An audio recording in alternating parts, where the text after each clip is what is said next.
Okay, so this upload is kind of a whole mess right now. Like, I'm looking at myself in a smaller screen, and it's just, I have a face mask on, but we're just gonna ignore all of the issues going on right now. And we're gonna read chapters 26 through 30 of Lock the Doors.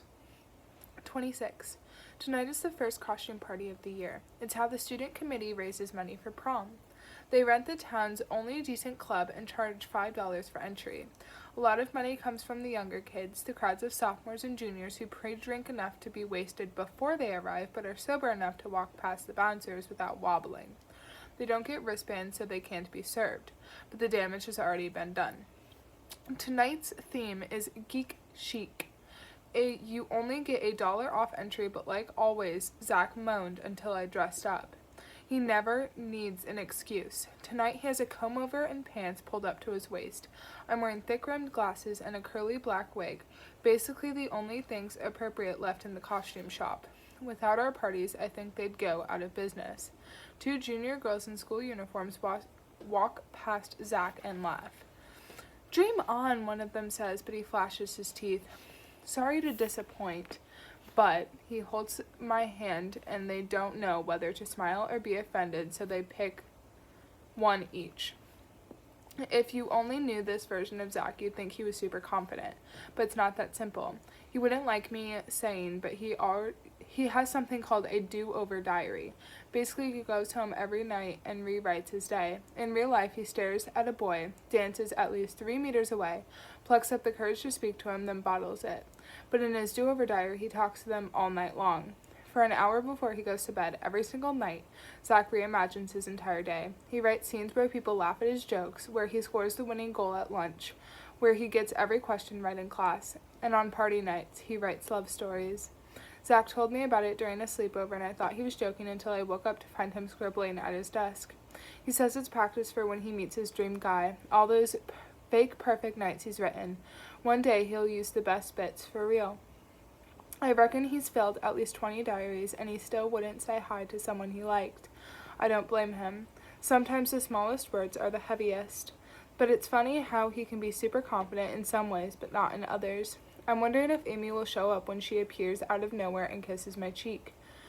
What does that mean? I ask. It comes out by accident, but she grins at me. It means I'm happy to see you. She hasn't dressed up. I guess this is just her usual out-of-school self, and I suddenly feel super conscious of my wig and the head I'm desperate to scratch. Zach winks at me but doesn't leave. He stares at us like we're his entertainment for the evening. Amy turns to him and says, "Looking good." "Thanks, you too." The way she smiles, I wish I'd said it first. But it's too late now. Instead, I say, "These parties are usually pretty lame. I hope it sounds cool. I hope it sounds like I'm a party every night, and this one is bottom of the list."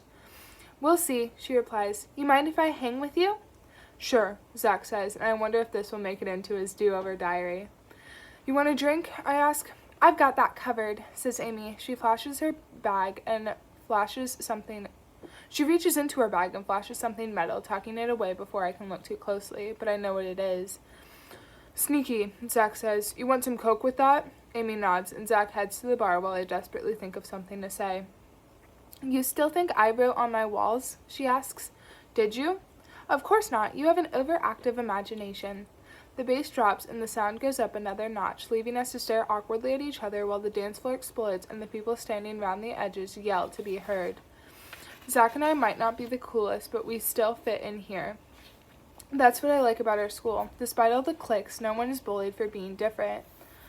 We come to these parties because everyone's welcome. We don't dance or get wasted. It's just a different place to chat the same shit.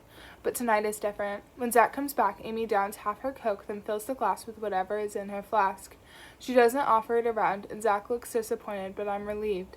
I don't drink because I've seen what can happen when you do. Amy has other ideas. "You want to dance?" she asks, and when I shake my head, she huffs and pulls Zach into the sticky mess that is the dance floor.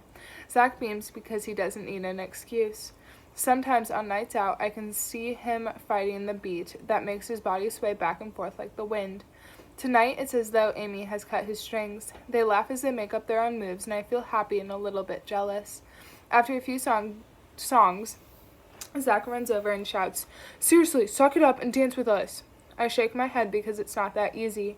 Zach can go from 0 to 100 in a second, but I'll try, then stop, and that's worse than not trying at all. She asked you to dance, he says. You know what that means.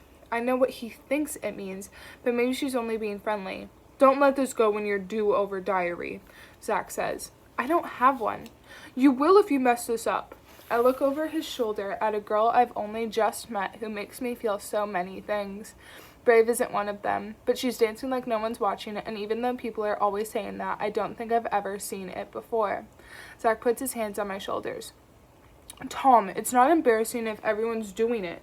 I don't say that depends what they're doing. I let him lead me on the dance floor, and Amy says something I can't hear over the music. I move a bit, then try to stop, but they don't let me. They move my arms and laugh, and I try to do what they're doing. Are you having fun? Zach yells. I'm not, and then suddenly I am, and it's my best mate who eventually pulls me away, holding his side and saying, crimp. Every now and then Amy tops off her drink, then swigs directly from the flask until she turns it upside down and pokes out her bottom lip.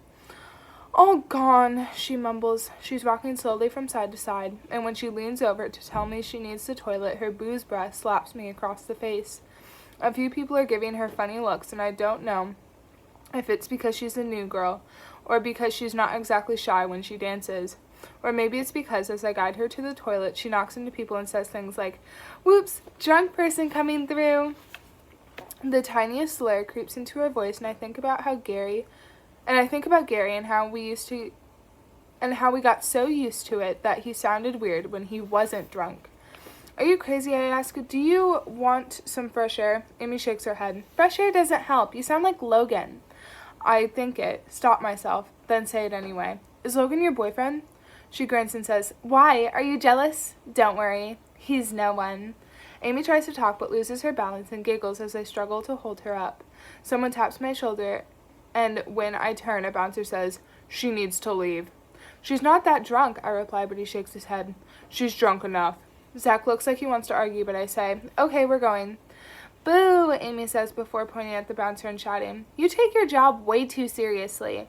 It takes a lot to be banned from Centerum, but I don't want Amy to push it, so I guide her to the front doors. Zach calls a taxi while she rests her head on my shoulder and says, this is fun. I don't move a muscle until the car arrives. When we're in the back seat, she nuzzles into me again, mumbling about nothing until she falls asleep. And I sit with my eyes closed, thinking about all the times I didn't dance and wondering why. Chapter 27. There's a buzzer to get past the gate. The intercom crackles, and a voice says, yes? I clear my throat. It's Tom, from school. I have Amy with me. The voice doesn't reply right away, and when it does, it sounds uncertain. She knows the code. She's forgotten it. I glance over at Amy, who is now grinning and whispering, I'm in the shit now. More silence, then a buzz and a clank as the gate slowly opens. It feels like we're walking into a prison. The front doors open before I get there. Amy's mom standing with her arms crossed and a weird look on her face. She's drunk, her mom says. What did you say your name was? It's Tom. I showed you around the school? Amy's mom's face slowly defrosts, and she says, of course, and now we meet again. Amy's starting to feel heavy on my shoulder, and I nudge forward, hoping I can bring her inside. Her mom looks behind her, then back at me, and says, I'll take it from here. I feel Amy's grip tighten, and I think her mom sees it too, because she says, okay, come in. I nod and step into the house that looks immaculate. This must have been what else the workmen were doing after they built the walls and fitted the gate, and I wonder where Amy and her family stayed during the refurbishment. Everything looks newly decorated, not a speck of dust or dirt. When Amy sees me staring, she says, I think it's too white. If you look at the walls too long, you'll see a reflection. Amy's mom marches into the hall with a glass of water and holds it under her daughter's nose. Drink this. They stare at each other until I feel nervous because Amy looks as angry as her mom does. During the school tour, she shrank into herself, letting her mom run the show. But now it's like they are squaring off.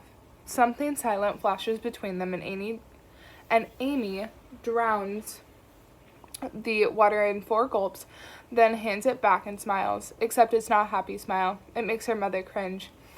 Well, thank you for returning our daughter. I've waited a long time to get inside this house, to see if Amy's new door is the same as her old one, and if her walls are as white as the hallway or completely different. But I need to get out. The air seems heavy. There's a tension I haven't felt since we lived with Martin. And that's when I hear a creak above us. I know it's Amy's dad, because I've seen him through the windows, but he looks different tonight. He doesn't speak when he's sitting next to Amy on the bottom step, and when he does, his voice is softer than I expected. He strokes her hair. "You okay?" She doesn't reply. Instead, like the day we met, her mom talks for her. "She's fine." The man looks up at me and says, "Who's this?" "Tom was nice enough to bring her home." Amy's dad stands, shakes my hand, and says, "That was nice of him." He squeezes a bit too tight, nods, and lets go. Then he opens the front door and says, "Good night, then." I look down at Amy, who glances up at me and says, "See ya."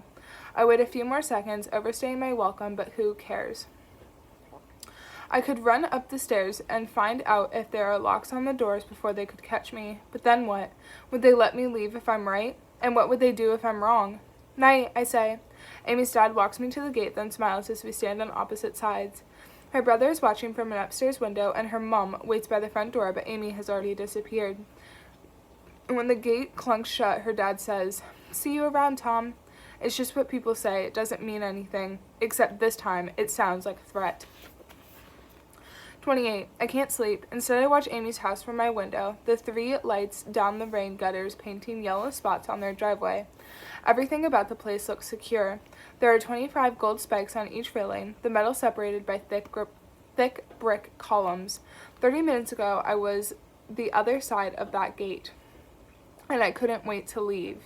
Maybe it was just the tension of being between a parent and their drunk daughter. I would never dare do that in front of Mom, because she'd go ballistic. But it felt different. I've seen Jay go nuclear with Nia. I've seen Zach's parents tear him a new one. It feels awkward, but it's never felt unsettling. Not until tonight. Their house looks even bigger in the dark. In horror films, haunted houses look as old as the ghosts inside. But brand new homes can be a different kind of terrible. I wish I had Amy's number so I could message her. I wish I could throw stones at her window and make sure she's all right. When Mom touches my shoulder, I jump out of my skin and she says, "Sorry, did you have fun tonight?" The party already feels like ages ago, even though it's still going on. "Yeah, it was cool." "You're home early." I check my phone and say, "It's a school night." "That doesn't usually stop you." Mom wasn't always this laid back. She used to keep me extra close when it was just the two of us. Sometimes there were stories on the news about kids going missing, and she would say that if I didn't hold her hand, I'd be next. "What were you looking at?" I ask. She asks. All she sees is a house. She doesn't know what might be happening inside. I imagine telling her because I think she'd understand, but I need evidence before I say she might have bought our house from a psychopath. If I focus, I can still feel Amy's dad squeeze my hand as he shook it. It hurt just enough to not be an accident. 29. What did her parents say? Zach asks. Were they pissed? I nod and say, I finally got into their house and I wasted it. What do you mean? I wanted to see if she has a lock on the outside of her door. You asked her about it, right? And she denied it. Why can't you just believe her? When I don't reply, Zach says, I know you and your mom went through some shit, but Amy doesn't seem trapped. She came to the party, didn't she? So there's nothing to worry about. Zach thinks the writing on my wall is someone's idea of a joke, but he didn't see how Amy's dad looked at me through the gate. Let's just say it wasn't friendly. You worry too much, Zach says. There it is again. It will probably be on my gravestone. Here lies Thomas Kavanaugh. Oh my lord. Here lies Thomas Kavanaugh. He worried too much. But I don't think I do. I think I worry exactly the right amount. At lunch, Amy sits with us, and Zach smirks and says, You suffering today? I'm fine, she says, and then turning to me. Thanks for last night. Were they angry with you? No more than usual. I flash Zach a look that he parries with a frown, and Amy catches us and says, What was that? We sit in silence until eventually Zach sighs and says, I'm going. As he passes, he leans in and whispers, Ask her again if you have to, but believe her this time. When it's just the two of us, I practice sentences in my head while Amy eats with her eyes down. Eventually, it's her that speaks first. You're still worried about me, aren't you? When I nod, she takes my hand and says, Come on, I have a story for you. 30. Amy sits by the Head Start line and touches the chalk. When she closes her eyes, I think of all the films I used to watch with Mum. The ones where boys meet girls. They all had scenes like this, just the two of them, and somehow they always knew what to do. Mum apologized once because I didn't have a dad to give me life lessons.